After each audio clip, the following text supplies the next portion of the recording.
Well, Southern Company, the second largest U.S. power company by market value today, said fourth quarter profit rose 44% and beat analyst estimates. Joining me now is Southern Company's CEO, Tom Fanning, also our resident energy expert and former oil trader, Street Smart co-anchor, Adam Johnson. Great to have you here. Now, okay, Tom, let me just first ask you about, in light of what we heard with the GDP numbers, fourth quarter, right. A contraction here, and particularly a decline in business investment. Is that in line with what you are seeing in your business? Yeah, Betty, great to be with you again. You know, we talked about what we saw as kind of a cautious outlook on the economy in our October earnings call. And in fact, everything that we suggested has really come true. Now, we do see some positive momentum developing for 2013. So this doesn't surprise me at all. Okay, positive momentum where exactly? In housing? Well, so here's where it is. When we think about the correlation between electricity sales to the economy, we really look at kind of four things. The first is, what does our economic development backlog look? It's very attractive. Second, what are industrial sales doing? Last year, they were terrific in the first quarter, good in the second quarter, and flattened out in the third and fourth quarter. Based on, we thought then, a relative cautious outlook with respect to the resolution of things like the fiscal cliff and a variety of other issues in Congress. Following industrial sales, you look for residential, and then the lagging indicator with us would be commercial sales. And here's what we've seen right now.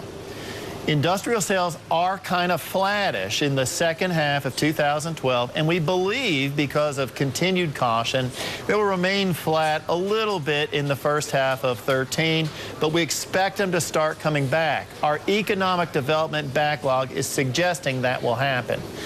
The second indicator is residential sales. We are seeing new customers for the first time since 2007. Yeah. And their consumption is up, which suggests that income levels are rising. So those are very positive signals.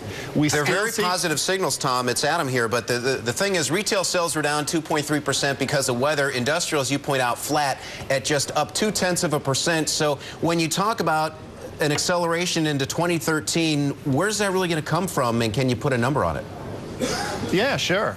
We expect GDP growth about 2%, electric retail sales to be up about 1%.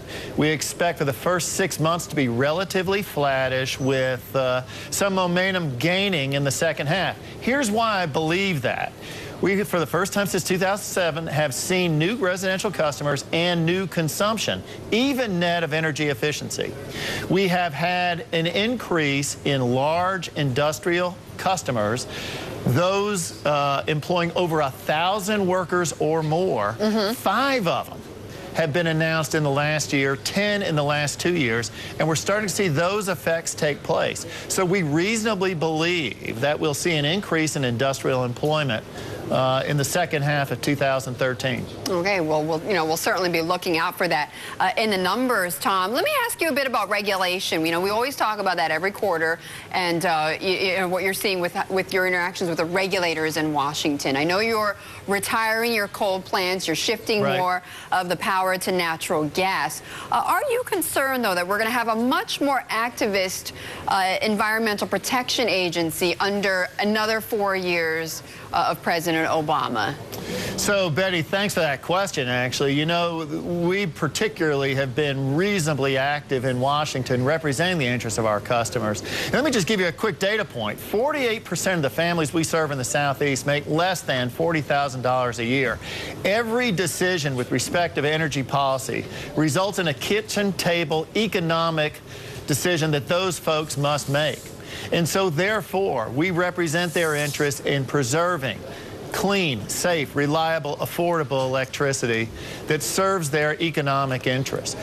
So we're going to remain active on those fronts. The big change that we have seen has been a shift away from coal towards natural gas. And of course, as you know, we are the leader in the United States in promoting a renaissance of nuclear energy. We're well on our way successfully in building the next generation of nuclear in America. Right. We're working on all these fronts. You're working on all these fronts, and certainly Washington not making things easy for anyone in your business or businesses in general. Tom, can you talk to us about how Washington, D.C. brinksmanship is impacting Southern Company? Yeah, I really kind of go to two different areas there. One is regulation, particularly in EPA. In my sense, it's been overreaching in the sense that regulators accountable to no electorate are setting energy policy right now, and I think that is incorrect. Those decisions should be driven by Congress. Secondly are the fiscal policy issues. Yep. We spend, our company, you know, between $5.5 and $6 billion a year in CapEx, capital expenditures. Our industry spends over $90 billion a year. If we don't deal with things like national financial integrity, we will have inescapably higher taxes, higher interest rates. We got to get that right for the good of the economy. Tom, thank you so much. Appreciate you joining us. Tom Fanning, the CEO of Southern Company. And I know we're going to be continuing our conversation. You will be my callback guest on Bloomberg Radio, 1130 AM WBBR and Sirius XM channel 113 at 12 noon. And also, of course, thanks to Adam for joining me as well. Back in 2 minutes.